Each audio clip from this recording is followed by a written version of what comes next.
Fala, minha gente! Hoje vou contar alguns causos da nossa terra escolhidos a dedo. E não esqueça de dar um joinha e se inscrever no nosso canal. Também não esqueça de colocar nos comentários de onde você é e qual horário que está assistindo nosso vídeo. E mais importante, fala pra gente o que você achou dos causos deste vídeo. A lenda da noiva da cavalhada, enviada por Gilmar Souza. Contam os mais velhos que há muito tempo atrás, quando Turmalina, em Minas Gerais, ainda era o arraial de Nossa Senhora da Piedade das Minas Novas, havia uma moça chamada Clara Godinho da Silva, que era apaixonada por um rapaz bem-sucedido e muito conhecido do lugar. O desejo dela era de se casar com ele na igreja matriz de Nossa Senhora da Piedade. Mas ela era pobre e não tinha nenhum dote para o casamento. Dote era a transferência de bens materiais da noiva ou da família dela para o noivo ou para a família dele para facilitar a aceitação da proposta de casamento. Por exemplo, terra, dinheiro, joias. Clara era órfã de pai e mãe, e ninguém de sua família tinha nada para ajudá-la na busca da realização do sonho de se casar. Quanto custa o amor de uma pessoa? Alguém seria capaz de comprá-lo. Aquela moça gostava muito do rapaz e estava determinada a ir em busca do seu objetivo. Nem que, se para isto fosse preciso vender a própria alma ao diabo, de maneira misteriosa, como que de uma noite para o dia, a jovem apareceu cheia de bens e os ofereceu à família do rapaz, juntamente com a proposta de casamento, que foi aceita e brevemente anunciado o grande dia da cerimônia. Mas algo que está além da nossa capacidade de compreensão aconteceu no dia do tão esperado matrimônio. Tudo preparado. A igreja estava toda enfeitada e cheia de gente. Todo mundo aguardava com encantamento a entrada do noivo. E como sempre acontece nos casamentos, o atraso faz parte das emoções. Então a noiva chegou radiante e bela, prestes a realizar o seu sonho encantado. Ela viu que o noivo não estava lá, mas não preocupou. Pensou que ele chegaria logo. Aconteceu que o atraso foi ficando extenso. Aos poucos, a emoção e a expectativa foram dando lugar à apreensão e à tristeza. O cansaço pela espera do noivo foi vencendo os padrinhos, os convidados e o próprio padre. A igreja foi esvaziando e a noiva ficou sozinha no altar. Desesperada, gritou pedindo socorro ao vigário, que a respondeu com tristeza e compaixão. Não posso fazer nada. Você está na casa de Deus. Aqui não entra nada que é combinado com o diabo. Você fez um pacto com o demônio. Não se pode amar a Deus e ao dinheiro. Sinto muito, minha filha. Diante da resposta do vigário, ela saiu da igreja, desceu a rua que atualmente se chama Caçaratiba. Foi em direção à Cavalhada, onde hoje é a Escola Estadual Lauro Machado, e lá se matou. Esse acontecimento foi numa época em que não havia energia elétrica. Dizem que a partir daquele dia, principalmente nas sextas-feiras, na batida da meia-noite do relógio da matriz, uma noiva sai da igreja e faz o mesmo percurso. E ela costuma fazer isso também quando é noite de lua cheia e quando a cidade escurece por falta de energia. Ela vai à procura de um noivo para casar.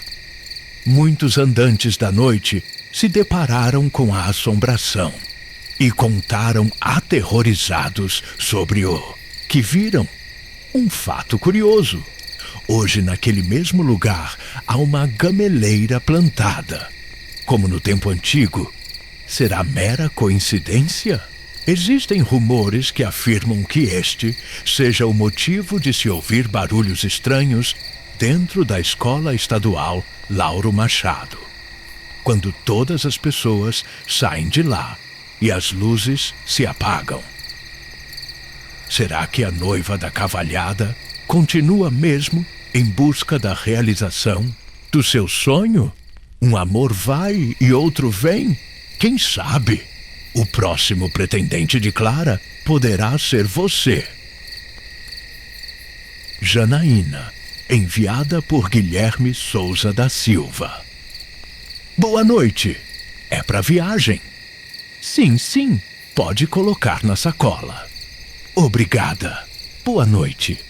Janaína esfregava a plataforma da balança com uma flanela laranja, limpando o açaí que transbordou da vasilha. Um de seus raros clientes acabara de comprar R$ 15 de açaí e se dirigira para fora.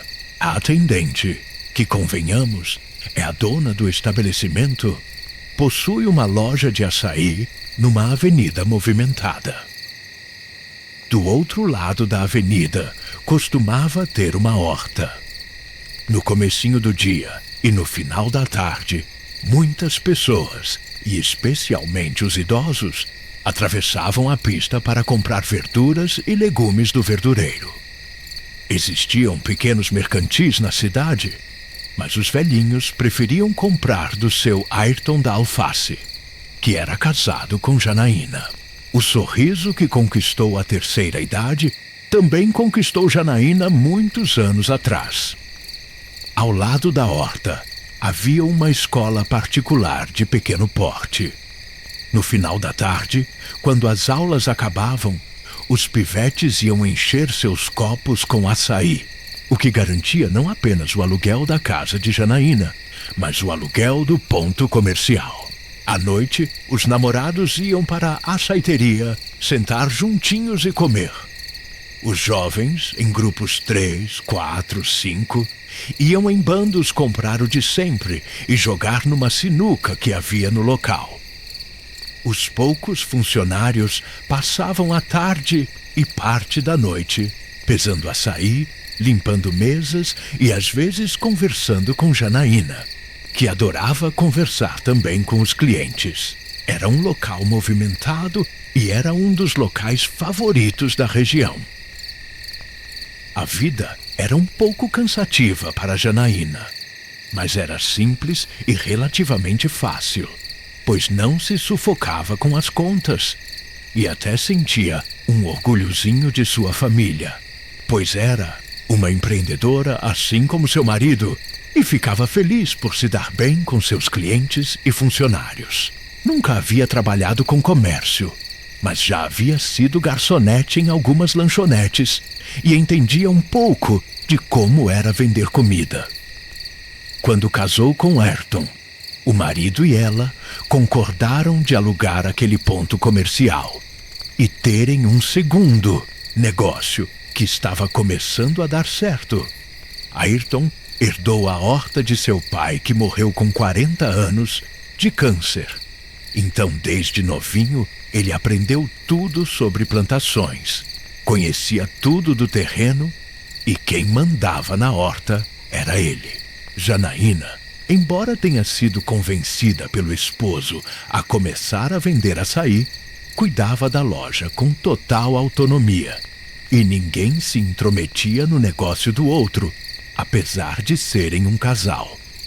Sempre que ela olhava para o outro lado da rua, estava o marido e algum outro funcionário, 2 ou 3, adubando a terra e colhendo o cheiro verde. Os olhares dos dois se encontravam de vez em quando, e os dois sorriam em concordância. Chegou um tempo em que o esposo de Janaína começou a perder peso, coisa que nenhum dos dois deu muita importância.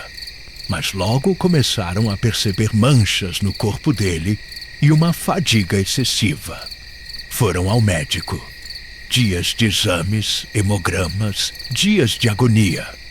O doutor Arruda reuniu os dois para informar uma primeira péssima notícia. O diagnóstico era leucemia mieloide aguda, uma doença agressiva e que avançava rapidamente.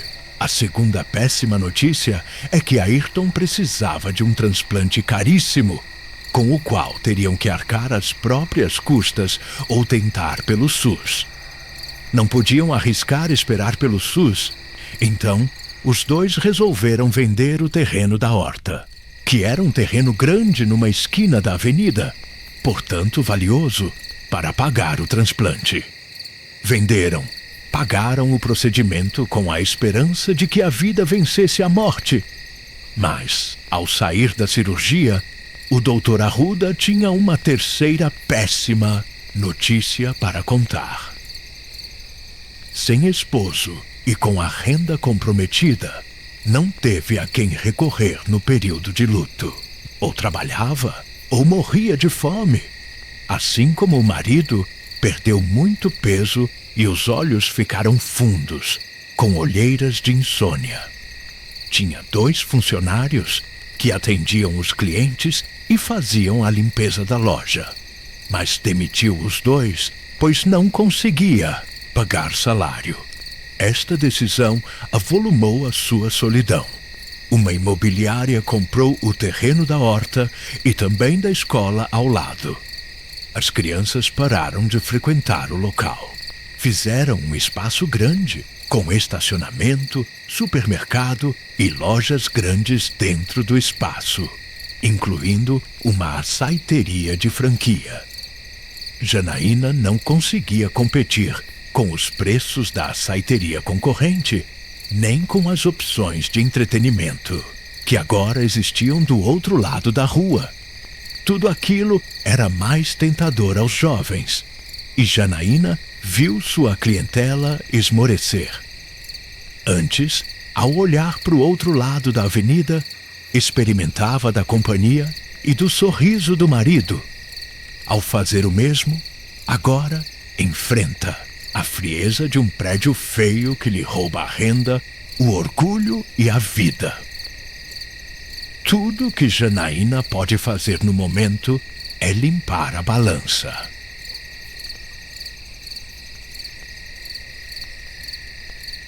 O mistério das luzes do Pantanal.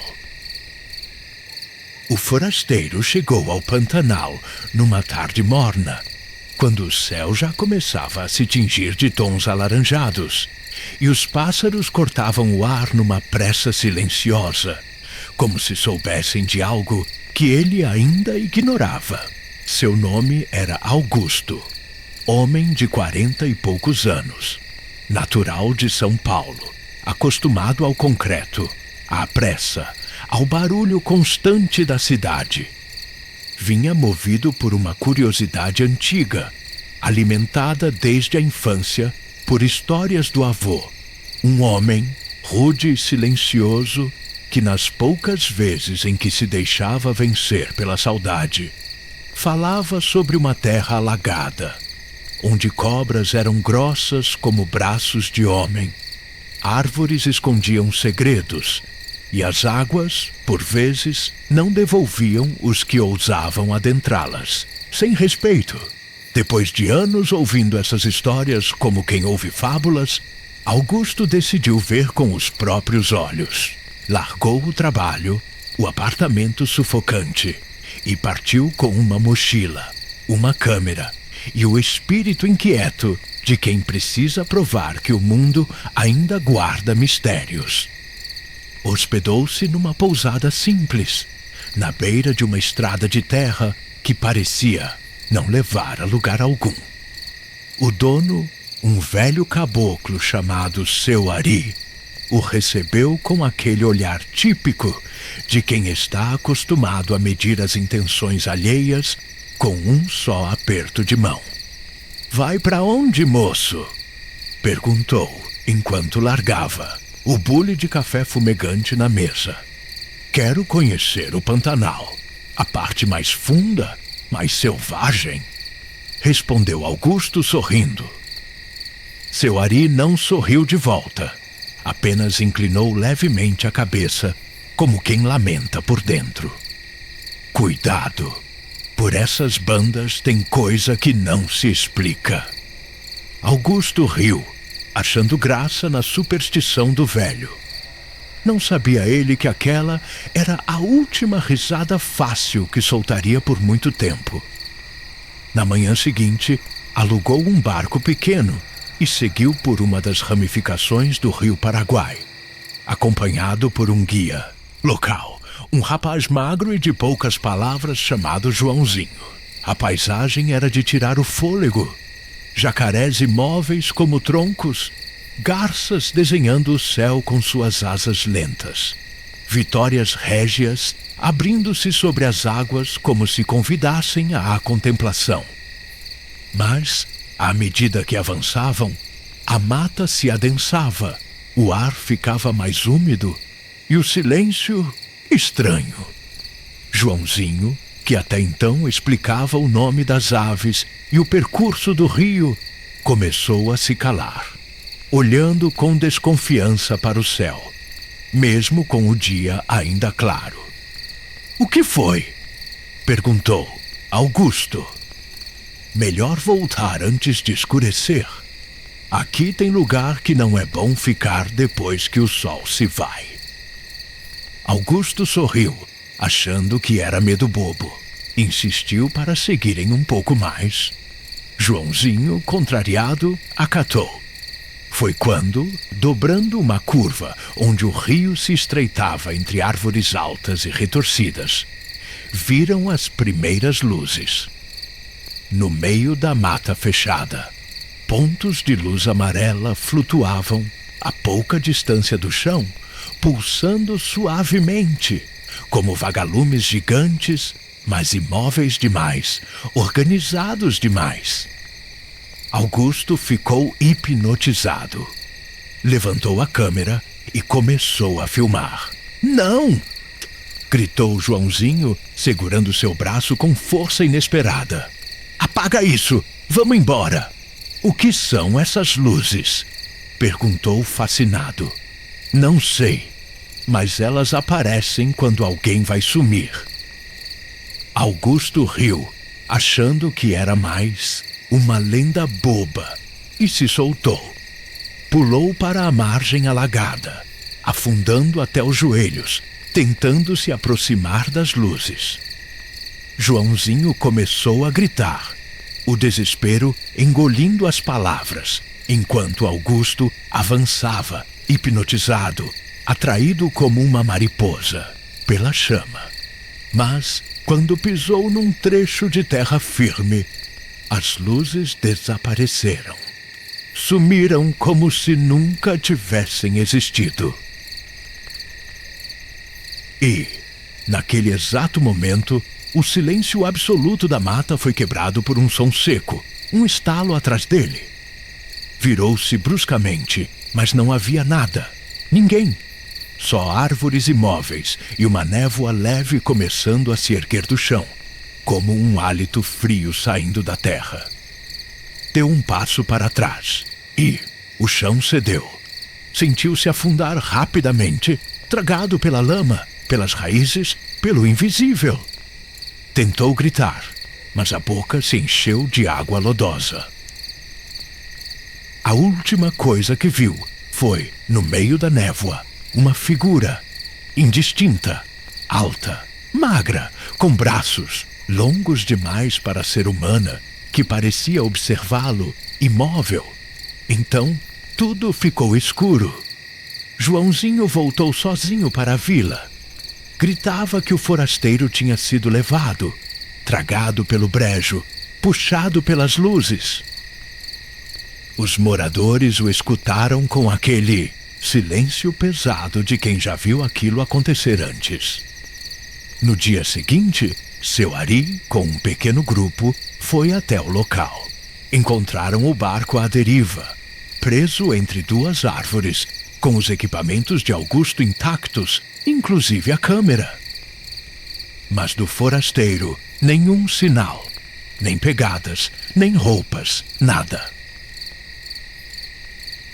Só a lama revirada, como se a terra tivesse se fechado sobre ele. E mais inquietante, enquanto procuravam, um dos homens do grupo apontou para dentro da mata e murmurou apavorado: "Olha, lá estavam as luzes novamente." Dessa vez, mais afastadas, mais fracas, mas ainda pulsando lentamente, como se esperassem por mais alguém. O grupo recuou em silêncio, deixando o lugar como estava, respeitando a regra não escrita do Pantanal. Nem tudo que se perde ali deve ser encontrado. Até hoje, quem passa pelaquela parte do rio, em certas noites, pode ver as luzes se acendendo suavemente entre a névoa. Alguns dizem que é só gás metano, pura ciência. Mas os pantaneiros mais antigos só balançam a cabeça e dizem: tem coisa que é melhor nem tentar entender. E seguem seu caminho de olhos baixos, rezando para que as luzes não os escolham como escolheram Augusto. Fim, ou talvez não. A lenda da mulher na janela da fazenda velha. No coração seco do sertão nordestino, há uma fazenda esquecida, engolida pela mata áspera e pelo silêncio das coisas abandonadas. O mato cresce rebelde ao redor das cercas caídas, enquanto os espinheiros e os mandacarus vigiam os caminhos que ninguém mais ousa trilhar. As ruínas da casa grande, cobertas de musgo e poeira, ainda se erguem no centro daquele terreno maldito, sustentadas mais pela lenda do que pela madeira carcomida. Ali, dizem os moradores de São Raimundo das Almas, habita um espírito que jamais descansou: a mulher da janela. Na vila, todos conhecem sua história, passada de boca em boca, entre goles de cachaça e rezas apressadas. Falam de uma moça linda, filha do coronel, que dominava aquelas terras no tempo em que o gado era ouro e o chicote falava mais alto que a lei. Dizem que ela se apaixonou perdidamente por um vaqueiro pobre, um amor proibido que planejaram viver longe dali, escondidos do mundo e da brutalidade do pai. Mas o coronel descobriu. O vaqueiro foi achado morto, largado como bicho atrás do curral. E a moça, trancada no sobrado da fazenda, enlouqueceu de dor até que, um dia, ninguém mais a viu. Uns contam que ela se atirou da janela do segundo andar, quebrando o pescoço nas pedras do pátio. Outros juram que o próprio pai a matou, enterrando o corpo nos fundos da casa, onde hoje a terra permanece estranhamente infértil, como se recusasse a alimentar qualquer vida. O fato é que desde então, quem passa pela estrada que margeia a fazenda velha, jura ver a mesma figura. Uma mulher magra, de vestido branco, parada na janela do sobrado, com os cabelos longos ocultando o rosto, imóvel, como quem vigia ou espera. Foi essa história que atiçou a curiosidade de Joaquim, um rapaz de 17 anos, teimoso e inquieto, que sempre olhava para além das colinas poeirentas, sonhando com aventuras maiores do que as que São Raimundo poderia lhe oferecer. Na venda do Zé Pinto, enquanto os homens mais velhos bebiam e jogavam dominó, a conversa sobre a mulher da janela reapareceu, como sempre acontece em noites em que a lua cheia sobe grossa e vermelha, manchando o céu de presságios. O velho, Aniceto, que já perdera 2 filhos e um pedaço da mão para o cabo da enxada, olhou sério para Joaquim e disse: "Pois se é valente mesmo, vá até lá e encare a janela." Joaquim riu alto, chamando os outros de medrosos. Aceitou o desafio inchado de orgulho e embriagado não só pela pinga, mas também pela vontade de mostrar que, diferente dos outros, não tinha medo de assombração. Levou consigo Pedro, seu amigo mais próximo, um rapaz franzino, de olhos baixos e supersticioso, que andava sempre com um patuá escondido sob a camisa. Caminharam juntos pela trilha que levava à fazenda, cortando o matagal e desviando dos espinheiros como quem invade um território que não deseja ser pisado. O silêncio era tão denso que até o som das pisadas parecia fora de lugar. O vento, quente, trazia um cheiro amargo de terra seca e flores mortas. Pedro ia contando, quase num sussurro, os causos que ouvira da avó. Que a mulher aparecia quando sentia cheiro de homem. Que quem olhava nos olhos dela perdia a alma. Que às vezes a risada dela se ouvia na estrada, mesmo quando não havia ninguém.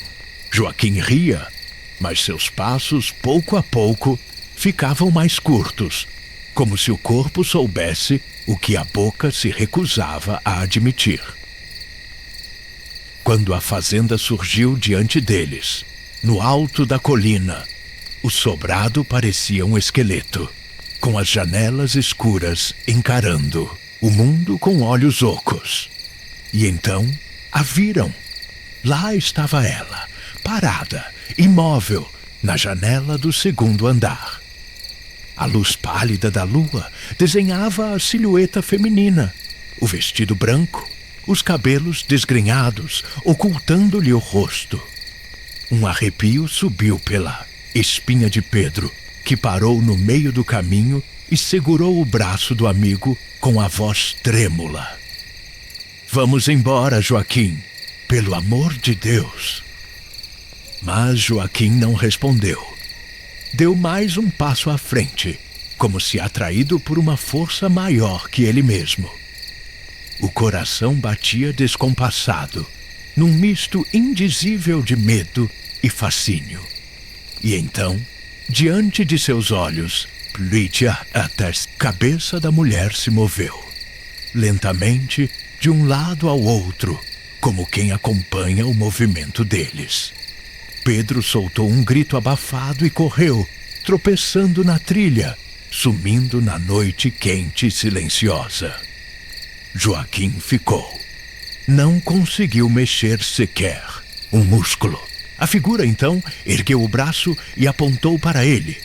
Um gesto lento, sem ameaça, mas também sem acolhimento. Apenas um chamado. O ar pareceu rarefeito, o calor insuportável. E então, a voz. Um sussurro seco, quase indistinto, como folhas mortas sendo arrastadas pelo vento. Vem! Na vila, Pedro chegou em estado de choque. Não falava, não chorava, não ria. Apenas ficava sentado na soleira da casa, olhando fixamente para o chão, como quem perdeu alguma coisa que jamais será recuperada. Durante dias, não disse uma palavra. Quando finalmente conseguiu falar, contou à mãe, com a voz quebrada, que Joaquim não correu, não gritou. Apenas ficou ali, parado, até que a mulher o chamou. E ele foi. Desde então, nunca mais se soube de Joaquim. Alguns dizem que a mulher da janela finalmente encontrou quem esperava e, satisfeita, o levou consigo para dentro do sobrado, para nunca mais sair. Outros acreditam que ele enlouqueceu e se perdeu pelas veredas do sertão, sendo engolido pela mata como tantos outros antes dele. Mas o que mais assusta os moradores de São Raimundo das Almas é o que começou a acontecer nas noites seguintes. Alguns que passaram pela estrada juram, com a voz embargada e os olhos úmidos, que pela primeira vez em décadas, a janela do sobrado estava vazia. A mulher não estava mais lá. Nenhuma figura, nenhum vestido branco, nenhum vulto, mas Ao seguir um pouco adiante, logo depois da curva do Rio Seco, perceberam algo que gelou o sangue de todos.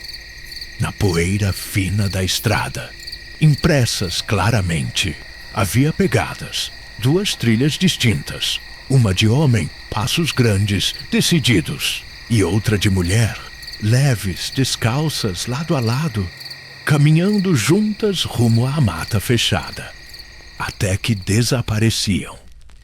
Desde então, ninguém mais passa por ali quando a noite cai.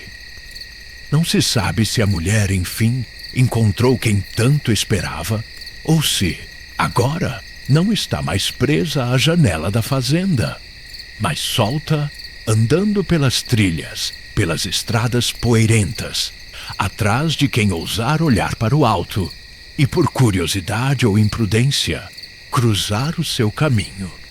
E o mais perturbador: e se, da próxima vez que alguém passar por lá, não for mais apenas uma figura imóvel numa janela antiga, mas alguém de verdade, bem ali, ao seu lado, acompanhando silenciosamente cada passo? O povo da vila não gosta de falar sobre isso, e quando o assunto surge, desviam o olhar, fazem o sinal da cruz e murmuram: melhor deixar essa alma quieta, se é que ela ainda está quieta. Fim. Ou será mesmo? O casarão da rua direita.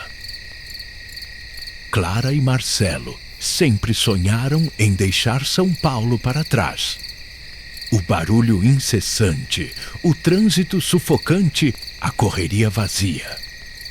Quando Marcelo recebeu a proposta de dar aulas na Universidade Federal de Ouro Preto, não pensaram 2 vezes.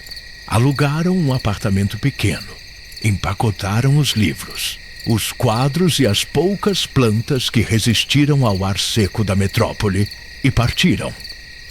Ouro Preto os acolheu como uma pintura antiga. Montanhas suaves, céu sempre um pouco empoeirado, igrejas barrocas, ruas de pedra tortuosas e casarões coloniais, que pareciam nunca ter esquecido o século XVIII. Alugaram um sobrado antigo na rua direita, uma das mais famosas do centro histórico. O casarão, com portas altas de madeira escura, janelas de guilhotina e um quintal escondido nos fundos, fora reformado, mas preservava os traços originais. O assoalho de tábuas largas que rangia a cada passo, o forro de madeira com desenhos, florais e a escada caracol que levava ao sótão fechado há anos. Logo nas primeiras noites, Clara sentiu uma estranha inquietação. Não era medo, ao menos não inicialmente. Era mais uma sensação de presença, de que o casarão, silencioso e aparentemente vazio, ainda guardava rastros de quem vivera ali antes deles. Na terceira noite, enquanto Marcelo terminava de organizar os livros na estante, Clara se debruçou, na janela, olhando a rua iluminada pelos postes coloniais, e ouviu passos lentos, arrastados, descendo pela escada caracol do sótão. Virou-se rapidamente. Marcelo. Ele apareceu na porta da sala com o livro na mão. O que foi? Você ouviu? Ouviu o quê? Ela ficou em silêncio, hesitando entre dizer e calar. Nada. Mas naquela noite, ao se deitarem, Clara não conseguiu dormir. Ficou olhando o forro de madeira sobre a cama, enquanto o vento batia suavemente nas janelas de guilhotina. Poucos dias depois, Marcelo começou a perceber pequenos ruídos. Rangidos no assoalho, mesmo quando ninguém caminhava. A maçaneta do shield do quarto mexendo-se levemente sozinha. E principalmente, uma estranha sensação de frio que surgia em pontos específicos da casa. como se fossem bolsas de ar gelado que atravessavam os corredores. Numa tarde, Clara, enquanto limpava o quintal, percebeu que parte do chão afundava ligeiramente sob seus pés. Removendo as folhas secas e empurrando a terra, descobriu o que parecia ser uma tampa de ferro enferrujada. Chamou Marcelo. Isso estava no contrato? Ele sacudiu a cabeça, curioso. Forçaram a tampa até ela ceder com um estalo rouco, revelando uma abertura escura que exalava um cheiro adocicado de coisa antiga, esquecida. Deve ser um porão, sugeriu Marcelo. Pegaram uma lanterna e desceram alguns degraus úmidos até uma pequena câmara de pedra, com paredes manchadas pela umidade e vestígios do que parecia ter sido um depósito de ferramentas. No canto, sobre uma prateleira quebrada, um objeto chamou a atenção. Uma máscara, antiga, de tecido e rendas escuras, semelhante às usadas em bailes de salão do século XIX. Clara a segurou com cuidado, passando os dedos pelo tecido envelhecido. Como isso foi parar aqui? Marcelo riu. Ouro Preto? Aqui, cada casa deve ter uma história escondida. Subiram e fecharam a tampa.